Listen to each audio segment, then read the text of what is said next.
السلام عليكم ورحمة الله وبركاته. ازيكم حبايبي؟ عاملين ايه؟ ان شاء الله تكونوا بخير. صباح الفل عليكم، صباحكم كله امل وتفاؤل، صباحكم مليان بالحب والسعادة، صباحكم مشرق بنور الله. يا ريت تبدأوا يومكم دايما بذكر الله علشان ربنا يبارك لكم في كل حاجة ويبعد عنكم اي شر ان شاء الله. النهاردة بقى هعمل لكم اكلتي المفضلة. الاكلة دي انا بعشقها، اكلة تحفة تحفة كده.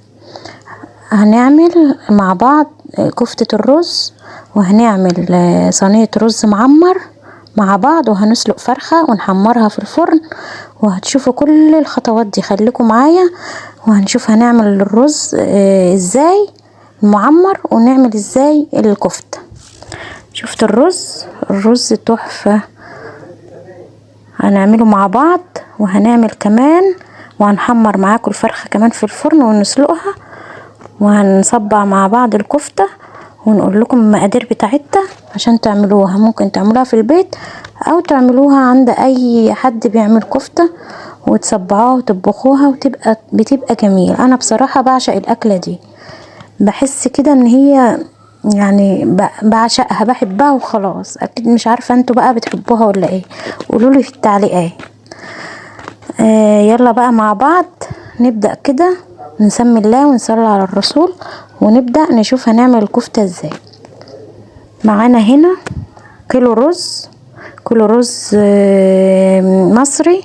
هنغسله وننقعه كويس، ننقعه مثلا لمدة ساعتين، وبعدين نصفيه من المية كويس ونسيبه ينشف. يعني لازم يكون مغسول ومنقوع ومصفى من المية تماما. ومعانا كمان كيلو لحمة، ومعانا بصلاية كبيرة او بصلتين متوسطين، ومعانا توم زي ما تحبي. ممكن تعملي نص راس، وممكن انا عملت 4 فصوص توم زي ما تحبي. لو عايزة زودي، لو مش عايزة خلاص زي ما انا بقولك كده. ومعانا كمان خضار، ممكن شبت وبقدونس وكزبرة. وطبعا التوابل هنقولها مع بعض دلوقتي. التوابل بتاعتنا: معلقة كمون، معلقة كبيرة كمون، معلقة كبيرة من الكزبرة الناشفة، نص معلقة صغيرة من السكر، معلقة صغيرة من الفلفل الأسمر، نص معلقة صغيرة بيكنج باودر، معلقة صغيرة بهارات 7، معلقة صغيرة توم باودر، معلقة صغيرة بصل باودر. وطبعا ما ننساش الملح. انا هكتب لكم المقادير بتاعتنا في صندوق الوصف، تضغطوا على عنوان الفيديو وبعدين هتنزلي لتحت هتشوفي المقادير. عايزه اقول لكم كمان، انا بجيب كيلو الرز بشيل منه كوبايه صغيره وبحط مكانها كوبايه شعريه شعر. شفت الشعريه اللي انت بتحمري بيها الرز؟ هي دي ببدل دي مع دي بتخليها حلوه وبتمسك معاك الكفته وما بتخليهاش تتفتح منك او تفك منك في الطبيخ بتاعك. عايزه اقول لك كمان ان اول حاجة عشان الكفتة بتاعتنا تنجح وتبقى مظبوطة لازم يكون اللحمة حمراء او كبيرة. ممكن تكون لحمة جملي او لحمة من الرقبة او المذبح. اللحمة دي كويسة، ما بتخليهاش تفك وبتبقى كويسة في الكفتة جدا. انا بصراحة جهزت المقادير دي ورحت عند واحد بيعمل كفتة جنبنا وعملت عنده. بس الافضل ان انت تعملها في البيت. هبقى اعملها معاكم مرة في البيت ونشوف الخطوات مع بعض ونقول لكم المقادير بالظبط وتشوفوها معايا. المهم عملتها كده وبعدين هنبدأ نصبعها. جبنا شوية زيت في طبق جنبنا، وبعدين بناخد قطعة بندهن ايدينا زيت الاول، وبعدين بناخد قطعة ونبدأ نصبعها بالشكل ده.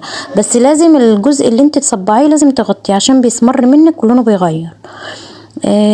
بنبدأ نصبعها كده. بصي الحجم اللي انت عايزاه، ممكن تعملها كبيرة ممكن تعملها صغيرة. انا بصراحة بحب الحجم ده. في ناس بتعملها اكبر شوية، ما فيش اي مشكلة زي ما انت حب، بس الحجم اللي انت عايزاه انت زودي عن الحجم ده شوية، عشان هي ممكن تكش منك وانت بتقليها، بتكش اوقات منك، فما فيش مشكلة لازم تزوديها شوية عن الحجم اللي انت عايزاه. ونبدأ نصبع كده الكمية كلها مع بعض. بنعمل ايدينا زيت الاول عشان ما تلزقش فيها، وبعدين بناخد قطعة ونبرمها في بين ايدنا كده ونعمل الشكل اللي انتوا شايفينه ده. كده خلصنا الكمية كلها اهو. بصوا منظرها جميل ازاي وريحتها جميلة جميلة برضو. نغطيها بقى كويس عشان لونها بيغير. لو سبتها مكشوفة بتحس ان هي بتغمق كده ولونها بيسمر ومتبقاش كويس. اي كيس نايلون عندك غطيها بيه مفيش اي مشكلة. يلا بقى بينا عشان نقليها ونحمرها مع بعض. هنجيب كده القلاية بتاعتنا ونحط فيها زيت، بس الزيت خليه يكون يعني مغطي الكفتة اللي انت هتحطها فيها، عشان لو مغطهاش بتفتح منك. لازم يكون مغطيها. لو هي مش متغطية بالزيت بتفتح منك من فوق وما بتبقاش كويس. نحمر الكفتة الكمية كلها اهو. بصي انت لو ركزتي هتلاقيها يعني قلت سنة، كشت شوية يعني، فلازم نخليها اكبر من الحجم اللي احنا عايزينه بشوية. هنخلص بقى الكمية كلها كده، وهنحاول كمان نحمرها يعني تحمرها كويس عشان لو حبيتي تخزنيها في الفريزر ما تطرش منك وما تفكش منك في الصلصة بتاعتها لما تيجي تطبخيها. يعني حمرها كويس، ما تخليهاش تتحرق، حمريها يبقى ما تبقاش فيها لون اخضر يعني زي الشكل ده كده. حمريها تكون متحمره كويس عشان لو حبيتي تخزنيها تقعد معاكي فتره طويله في الفريزر، ولما تيجي تطبخيها ما تفكش منك في الصلصه او انت بتطبخيها. كده خلصنا الكميه اهو. شفت شكلها جميل ازاي؟ بتخلي اللون ده كده ولا محروقه ولا طريه لسه. شفتوا شكلها جميل ازاي؟ عايزه اقول لكم يعتبر نصها اتاكل واحنا بنعملها وانا بحمرها كده، بتبقى طعمها حلو قوي بصراحه. بالظبط كده. هنبدأ بقى نعمل الصلصة بتاعتنا. جبنا الطماطم هنضربها في الخلاط. طماطم بقى كمية مناسبة على حسب كمية الكفتة اللي انت هتطبخها لأسرتك. هنضربها كده كويس في الخلاط ضربا مبرحا. خلصنا بقى ضرب في الخلاط. هنجيب بصلاية كده متوسطة وبعدين نخرطها، يعني قطع مش صغيرة قوي ولا كبيرة قوي، زي ما بنخرط البصل كل مرة. نخرطها كده كويس. ممكن تضيفي توم لو حابه، انا بصراحه يعني مش بحب التوم قوي فما ضفتش توم. في ناس بتضيف توم بتحب التوم معاها عادي مفيش مشكله. هنجيب معلقتين سمنه كده ونحطهم في الحله، نخليهم يسخنوا لحد ما يسيحوا خالص، وننزل بالبصله بتاعتنا. هندبل البصله كده نخليها تصفر معانا بالظبط كده.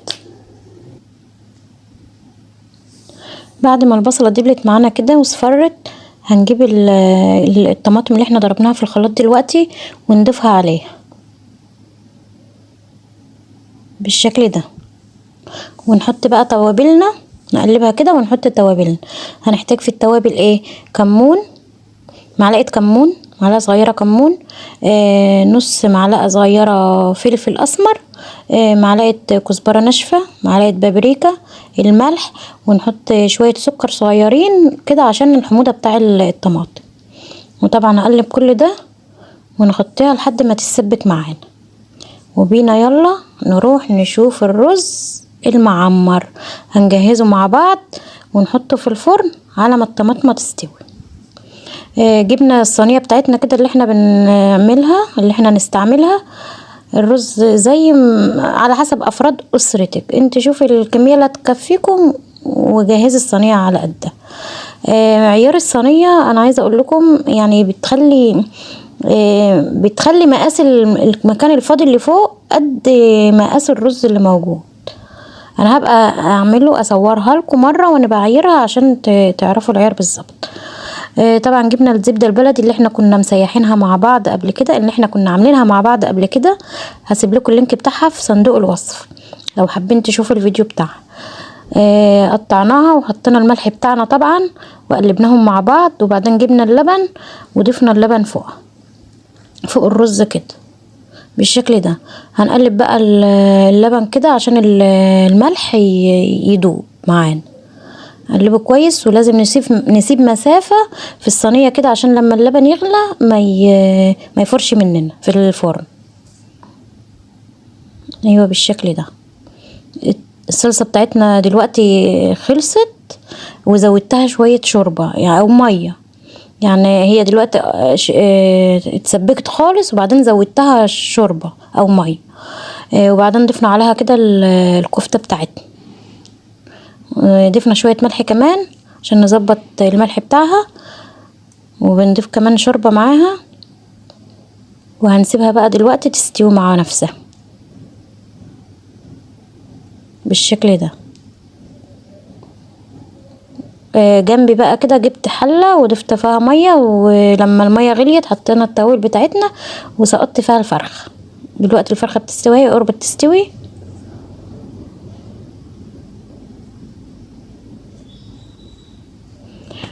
بعد ما خلصنا الرز وزودناه هنحطه في الفرن بقى دلوقتي كده.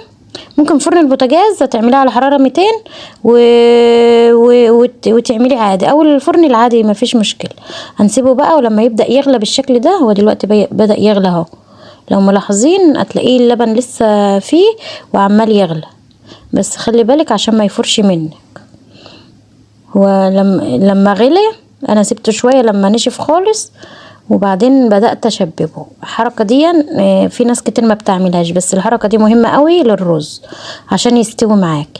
لما ينشف منك بتجيبي السكينة، لما ينشف بتجيبي سكينة كده او اي حاجة وتبلها مية، وبعدين تدخلها في قلب الرز كده من جوه وترفعيه بالراحة بالشكل ده، بس خلي بالك عشان ما تبوظيش شكله. ده الحركة دي بتخليه يستوي معاكي. لو في مثلا لسه مستواش من جوه بتخليه يستوي، وبنجيب غطا بقى ونغطيه كده عشان يكمل سواه. الفرخة دلوقتي استوت مننا، وبعدين دلوقتي بنحمرها بقى في الفرن.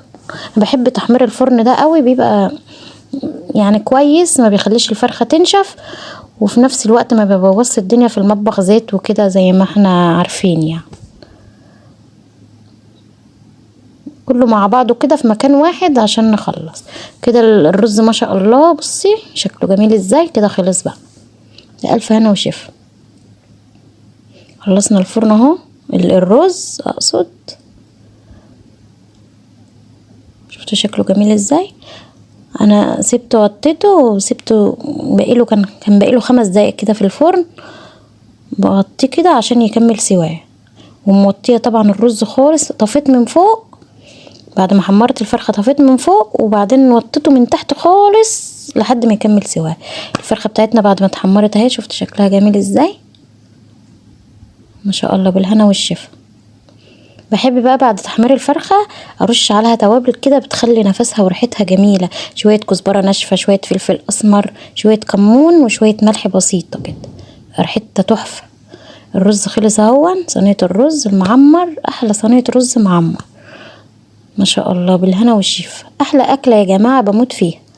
الكفته بتاعتي خلصت هي كمان، بس انا بسيب الشوربه بتاعتها عشان ما تقولوش الشوربه كتير. انا بسيب الشوربه كده عشان هي بتتقل بعد كده، ما بحبش اتقلها عشان هي بتتقل اصلا. هتشوفوها دلوقتي قوامها معايا. الرز من جوه بصوا عامل ازاي، مفلفل وجميل ازاي، مفلفل، والسمنه جميله، الزبده باينه فيه، وريحته جميله. جربوا الاكله دي يا جماعه والله هتحبوها. بصوا بقى الكفتة، بصوا القوام بتاع لما بردت شوية القوام تقل ازاي، استوت معايا ولا اتهرت ولا فكت ولا اي حاجة. لهنا وش. ممكن كمان تضيفوا بطاطس مكعبات مع الكفتة، تنطبخ معاها كده بتبقى جميلة برضو. ممكن تستغنوا عن الفرخة خالص وتاكلوا كفتة ورز بس، بتبقى طعمها جميل برضو. بالهنا والشفا. بتمنى من كل قلبي ان يكون الفيديو بتاعي النهاردة عجبكم، وعايزة كمان ارحب بالمشتركين الجداد اللي في قناتي واقول لهم نورتوني، وبتمنى دايما اكون عند حسن ظنكم، وبتمنى يكون فيديو بتاعي النهاردة عجبكم. لو مش مشتركين في قناتي، لو اول مرة تشوفوني، اعملوا لي اشتراك في القناة وفعلوا زر الجرس عشان يوصلكم اشعار بكل فيديو جديد بنزله. واسيبكم في رعاية الله، والسلام عليكم ورحمة الله وبركاته.